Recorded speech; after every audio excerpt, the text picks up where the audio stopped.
Hi everyone and welcome back to another edition of Hamilton's CityVision. I'm Mark Murray. On today's show we're going to explore the city's underground utilities. First we're going to talk about water, then we're going to talk about natural gas. And my guest for both segments, and here for the fourth time on this show, is the Director of Underground Utilities, Mr. Jim Collins. Jim, thanks for being here. You're welcome. Glad to be here. All right, well let's start and talk about get an update on the construction projects going on around town. Sure. We have a couple water main projects still ongoing right now. One's on Schaefer's Creek, that's at North Eastview Parkway and Carter Terrace. Replacing a water main that goes under Schaefer's Creek, and this is also gas and water. And we're doing this because there's going to be a pedestrian bridge that's getting replaced this year there. This year was pretty busy for water main replacement projects. We did projects on Cleveland Avenue, Dayton Street, North 7th Street, Milliken and the Hyde Park area, and we completed the work in Highland Park. As far as gas main replacements go, right now we have the Schaefer's Creek project ongoing, like I mentioned, and we also have the Fairview Avenue and Foster Avenue gas main project going on. Another project we have ongoing right now in water production is the North Water Treatment Plant Structural Modification Project. It's a $1.6 million project scheduled to be completed in April of this year, and it consists of some concrete repairs, roof replacement, exterior painting of all the facility, and some piping modifications. Well, now the Amberley Water Tower has been a pretty interesting project. Been watching that go up for some time. Tell us about that. Sure. It's the elevated tank is a 1 million gallon elevated tank, and we're also replacing the booster station there. The total project cost is about $3 million, and it's about 90% complete. Some of the remaining work to be done, the tank has to be filled and disinfected. The water main installation around the tank and booster station has to be completed. There's going to be some driveway replacement. The existing tank is 150,000 gallons, and that's going to be demolished sometime in April of this year. And then we'll finish the project. I'll put some fencing and restoration. The project should be completed in June. And one interesting thing, we've got a lot of questions on why we're doing this project. As I mentioned, the existing tank there is 150,000 gallons, and we fill that tank 2 to 3 times a day based on the demand in that pressure zone. So we have very little storage for fire protection and also in case of emergencies. For instance, during Hurricane Ike, that pressure zone almost ran out of water. So this new tank will give us 2 days of storage, and we'll also have a backup generator there in case power goes out. Great. Now, when you were here last spring, I want to check my notes here, you told our viewers about a water main replacement program. Is there an update on that? Sure. As I mentioned last time, we looked at several different scenarios, and we settled on going with the scenario with the American Water Works Midwest median break rate. This is going to cause a little bit of more breaks in our system, but we decided this would be the most affordable option for our customers. This program will be funded by a rider, and this rider will start in January of 2013. And it'll begin at $1.12 per residential customer, and will gradually increase until 2020. And at that time, it will be fully funded at $10.58. Until this program is fully funded in 2020, we're going to have to borrow some money to continue our water main replacement program. We borrowed money last year for $5.2 million. 2014, we have scheduled $9.6 million, and in 2017, $4 million. The rider will continue beyond 2020. That will fund our program, and it will be able to fund a program for $3 million per year for replacing our water mains. And just to give the viewers an idea on how much we can replace, it takes about $800,000 to replace 1 mile of water main. Wow. Yeah. It's amazing. Yep. And so we're replacing about 3 3/4 water main each year. And system-wide, we have about 280 miles of main. So if you do the math, it'll take us about 75 years to replace our entire system, which just happens to be the expected life of ductile iron water mains. So this year, we're going to be starting with a smaller amount until we get the program built up. We have projected to spend about $2 million this year. We're going to do a water main replacement on Heathwood Lane off New London Road for the first 1,500 feet there, Grand Circle, Maplewood Road, and Elmwood Road. So that's our program for this year, those 3 projects. All right, well, what's going on with our award-winning water system? Any plans to compete in 2012? We do. The Berkeley Springs International Water Tasting Contest that we've won in the past. Coming up. Coming up in February, Saturday, February 23rd. This year we're going to enter in the municipal water contest like we have in the past, but also this year we're going to enter in the bottled water contest, because since now we're selling our bottled water, we're able to compete in that. We're also going to compete in the Ohio American Water Works Association, their annual tasting contest. which this year will be in Dayton at the state conference, and that's in September. And the viewers like to know, this year we weren't very successful. The Berkeley Springs competition, FedEx lost our package at the Dulles Airport, so that was very disappointing that we were tracking it and got to the Dulles Airport and then it was disappeared. Something about the samples got broken? Is that what I heard? Well, we're not exactly sure what happened, but okay. The packages kind of disappeared and they never did receive it. So this year I don't think we'll be using FedEx for that. But as far as the Ohio AWWA contest, we did not win that one this year. Actually, the city of Wyoming, just to the south of us, they won this year. Ooh. So I'd like to congratulate them. We're disappointed we didn't win. Yeah, but they're congratulations to yep, Wyoming. Yep, but they're also a groundwater system in southwest Ohio. So hopefully this year we'll do a little better. Okay. Well, I understand our bottling strategy is changing. What's going on with that? Yeah, we've had some minor success with selling our water locally here, and also with Sustain brand. They're selling our water in Jungle Gyms and also at Remke Big Stores in Cincinnati and Northern Kentucky. But basically, we need to really increase our marketing efforts, and we need to figure out a way to become more competitive price-wise. Right now, our price is 35 cents a bottle, or $8.40 per case, which is about twice what you would normally pay. Right. And reason being is our process is very manual, very labor-intensive. So we need to work on ways to do that, and that's one of our goals for this year. Okay. Well, before we end our water discussion, let's change gears a little bit. Last October was the Butler County Water Festival held at the Miami Hamilton campus, and that's always just such a huge event. It is, yes. Yeah, it's a great event, and it's put on by the Groundwater Consortium, and this is the 13th annual water festival we had this year, and really want to thank Miami University, the Hamilton campus, for allowing us to use their facility during break to host this event. Over the last 13 years, over 13,000 4th and 6th graders have attended this event from all over Butler County.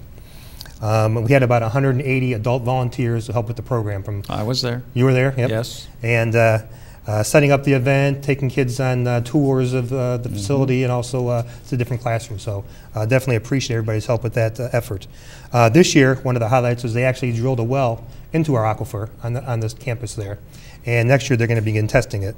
And really the children learn all about our local aquifer and the impact that our decisions that we make every day, how it affects us conserving our natural resources for the world around us. The consortium also has several other educational events they do during the year, kind of like to highlight. This year was our 5th annual Earth Day, and we have that at the plaza at the municipal building in April. A lot of people come out for lunch, then it's during lunch hour, and there's free hamburgers, hot dogs. We have the water tower out there. There's a lot of activities for the kids, so we recommend a lot of people, if they can, stop by and check that out. The Great Miami River Cleanup is always in May. Since 2006, we concentrate in Joyce Park, Combs Park, and at the low-level dam overlook. And we get tons and tons of trash each year, from just trash to tires to refrigerators, all kind of stuff that people dump out there. And this year was our 2nd annual 5K race for global water. And that raises money for local awareness about groundwater issues, and also for the lack of clean water, especially in developing nations.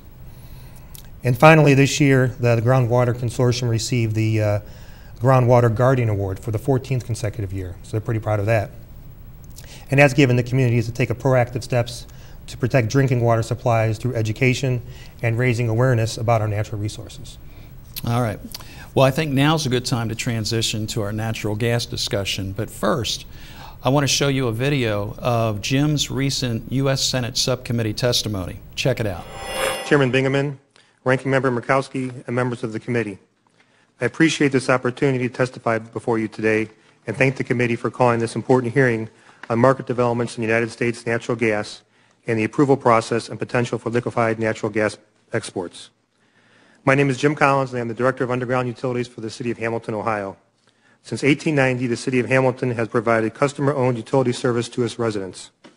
Hamilton is the largest municipal gas utility in the state of Ohio and currently serves approximately 23,000 customers. There are approximately 1,000 public gas systems located in 36 states. Publicly owned gas systems are not-for-profit, real distribution entities owned by and accountable to the citizens they serve. Over the past several years, technological advances in natural gas drilling techniques have made access to the vast domestic shale reserves possible. Assuming that the environmental concerns associated with these new drilling technologies are overcome, which seems likely, the energy landscape of the United States will have been unquestionably and forever altered. The U.S. now has a unique window of opportunity to implement its long-declared but never seriously pursued policy of energy independence, and thereby fundamentally transform key variables affecting both our national security and domestic economy. The pursuit of energy independence requires the United States wean itself off its imported oil, which accounts for approximately 50% of domestic use. Two major consumers of foreign oil in the United States are the transportation sector and the industrial sector. By converting commercial vehicles to natural gas and recognizing the significant increase in natural gas for electric generation where that makes sense, for example, to firm up power for intermediate resources, the United States can take giant steps toward energy independence and reducing greenhouse gas emissions. To accomplish this goal, natural gas in the United States must remain plentiful and reasonably priced. Several applications have been filed at the DOE for the export of LNG. Just the volumes enumerated in these few applications would make the United States the second largest exporter of LNG in the world. And, if granted by the DOE, would permit just the export of just under 3 trillion cubic feet of natural gas, which represents over 10% of our consumption on an annual basis. This potential level of export could have seriously adverse implications not only for U.S. national security, but for domestic consumers of natural gas. U.S. natural gas prices today are affordable, competitive, and stable, in contrast to the situation just a few years ago. This important change in gas pricing is a product of both the new available supplies of natural gas and the fact that our natural gas market is largely limited to North America. At these prices, natural gas vehicles are price competitive with gasoline. By contrast, the large-scale export of natural gas via LNG will not only play havoc with the current supply-demand situation and hence the price of natural gas, but will also, because the price of natural gas abroad is tied to the international oil market, inevitably link the price of domestic gas to these international oil markets, which are substantially more volatile and less transparent than our domestic market.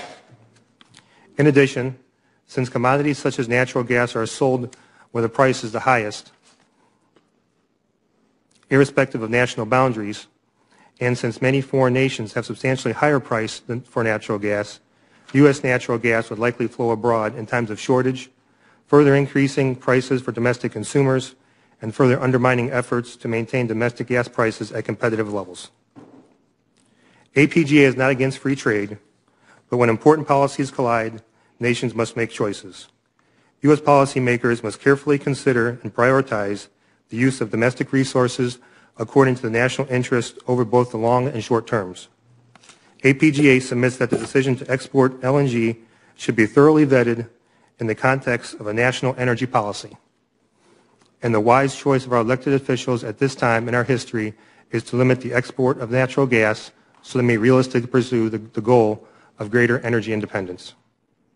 Those who argue that this matter is not an either-or situation are wagering our long-term national well-being on short-term profits. We urge the committee to carefully consider the adverse impact that exporting LNG will have on millions of homes and the natural gas consumers in the United States, who feel the impact of higher prices resulting from exposure to the global export market. We thank you for the opportunity to submit testimony and look forward to working with the Commission on this important issue. Thank you very much. And we are back.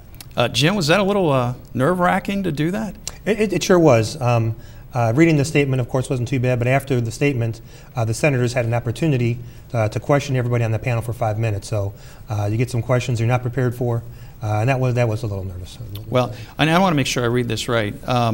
You were representing the American Public Gas Association at this particular hearing. And just to reiterate, the subject you were discussing is the export of liquefied natural gas. Right. And now for our viewers who may not be familiar with the term, how is LNG produced and what's the concern with exporting this fuel? Sure. First of all, I'd like to let people know what the difference is between compressed natural gas and liquefied natural gas. Compressed natural gas is simply natural gas that's compressed to high pressure, about 3,600 psi, and that's the gas that we use in our vehicles that we have in the city that run on natural gas. Liquefied natural gas is supercooled to minus 260 degrees Fahrenheit, and at that point the natural gas turns into a liquid. The big advantage with LNG is it has similar volume and energy value to diesel and gasoline. Disadvantage to that is that the cooling equipment to keep it at that temperature is very expensive. Currently, there are about 9 LNG export facilities in the United States, and the Department of Energy has received several more applications to construct new ones. The tankers that transport this across the oceans can haul about 35 million gallons of LNG, and in length, they're about the length of 3 football fields. And just to give the viewers an idea how much gas that is, one of those tankers would supply the city of Hamilton with natural gas for about a year. So it's quite a bit of gas, yeah. The big concern that we have, there's several. One is the natural gas that we have because of the shale gas within this country. It gives us a real opportunity to pursue energy independence. This is a long outstanding goal that you probably heard Congress talk about before, the less reliance on imported oil from the Middle East, but it's never really been seriously pursued. But now we have an opportunity to actually do that. The transportation and industrial sectors are major consumers of imported oil. So what we're asking Congress to do is to provide money available through grants to convert natural gas vehicles to natural gas, to install and develop infrastructure for fueling stations throughout the country, that they're getting started slowly but surely. A lot of electric power production has switched over from coal to natural gas, and in manufacturing. One of the senators, one of the bills that was on the floor about getting this type of legislation established said this could create up to 500,000 jobs in the United States in the transportation sector alone. Wow. So that's definitely be a big help to our economy. Absolutely. Yep. Another advantage that natural gas has, it has greatly reduced greenhouse gas emissions. And it's the lowest carbon emissions of all the fossil fuels that we have, so it has that benefit. There are some environmental issues that we're concerned about with the export of natural gas. Right now, it's estimated that we have about a 100-year supply of natural gas just domestically in the United States with the shale reserves that have recently been tapped. But there are seriously environmental concerns that have been raised at both the state level and the federal level about the technology associated with hydraulic fracturing, which is commonly referred to as fracking. You may have heard about that in the news. EPA is conducting a study right now to see what the environmental effects are on the chemicals that are used in fracking, and that report is due in 2014. There'll be a preliminary study conclusions from that report this year. So our position is that the federal government should be very cautious about approving any future LNG export facilities until these results are known from the EPA. Because if it turns out that there could be a problem with the fracking chemicals, naturally the cost to produce natural gas is going to increase. And right now, the United States has about the lowest cost of natural gas of any country in the world. Exporting natural gas on a large scale will probably definitely tie natural gas prices to the international markets. And prices in Europe and Asia are less liquid and much higher, and they're often indexed to international oil markets. Exporting natural gas in any real quantities will link to the international fluctuations, which means higher prices to us as the consumers. In early 2000, there was a big push to import natural gas to the United States, because back in the early 2000s, we thought our supply was dwindling, and so billions of dollars were spent to construct these LNG import terminals. Now they're sitting idle because we have all this extra natural gas in the United States. And the point is that one of the points we tried to make with Congress is shale gas is not just limited to the United States, it's all over the world. So if you can imagine, if we begin to spend billions of dollars to build these export terminals, and then the other countries begin to tap into their shale, then these new terminals are going to sit empty again. They're going to sit too. Yeah. So what we're trying to suggest is instead of exporting our natural gas, the companies should be sharing the fracking technology with the other countries so they can develop their own reserves. Well, now, I know it's kind of a complicated process, so hopefully there's a simple way to do it, but can you explain to our viewers the concept of shale gas and hydraulic fracturing? Sure. Shale gas is simply natural gas that's trapped in the shale deposits that are thousands of feet below the surface. And the viewers should be seeing a map of the shale gas plays that are in North America and also the Marcellus Shale and the Utica Shale, which affects Ohio and Pennsylvania. Chesapeake Energy, ExxonMobil, and Hess are purchasing property in eastern Ohio right now to drill for natural gas and oil. And not only are these companies drilling natural gas and oil from the shale reserves, but ethane as well. And there's a project that could affect some property owners here in Hamilton. A pipeline from this Marcellus Shale and Utica Shale is going to be constructed to Houston that will use this ethane in their manufacturing process. And they're going to be paralleling the Texas Eastern Products Pipeline right-of-way.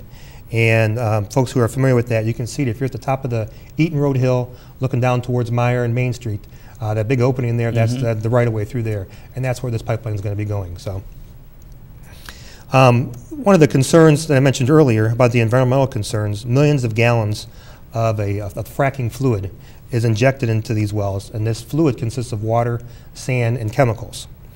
And these are injected into the wells under high pressure up to 10,000 feet deep. What happens is this pressurized fluid gets into the cracks. It causes the cracks in the shale, and sand keeps these cracks open, and the natural gas escapes and comes up through the wellhead. There is another concern as this wellhead goes through the water table. People are worrying about this chemicals getting in there. There's steel casing and concrete casing that protects that, so that should not be an issue. 99.5% of this fluid that they use for fracking is sand and water. 0.5% is the chemicals that we're concerned about. And if those chemicals that the fluid is mismanaged and that fluid is released by spills or leaks or other ways, it could contaminate the surrounding areas, including the groundwater could occur. So as I mentioned, the EPA is completing a study that will be done in 2014, and the results could be done as early as this year.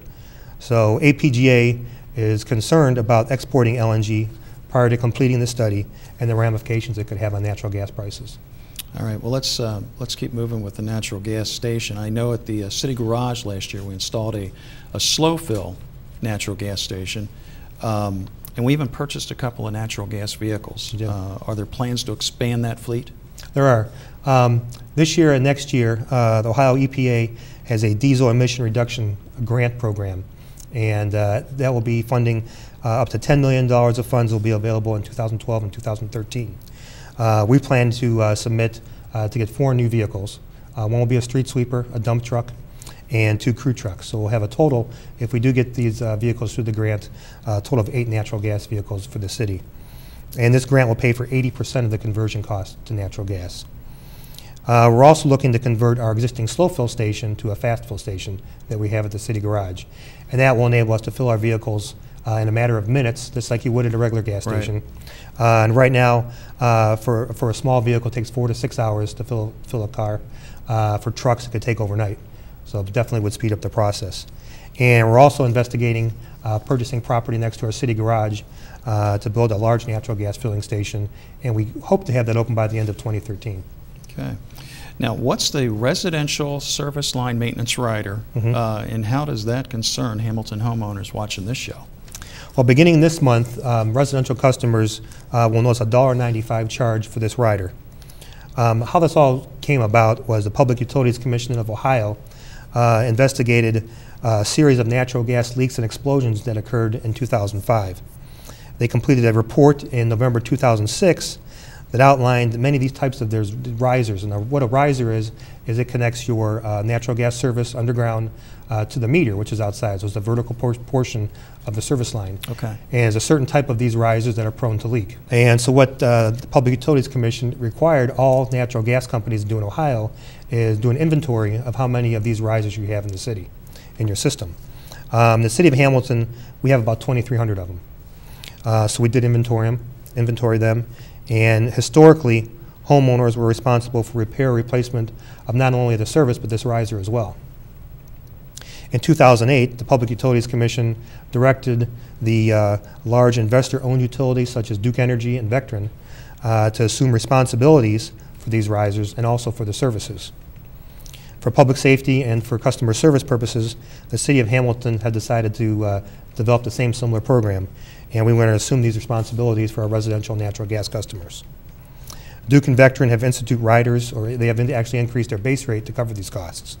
And the city will fund our program through this rider that I talked about. Property owners will still be responsible for repairs for the piping from the meter to the inside of the house, but the city will assume responsibility for replacing any leaking gas service or riser due to corrosion, material defects, or natural causes.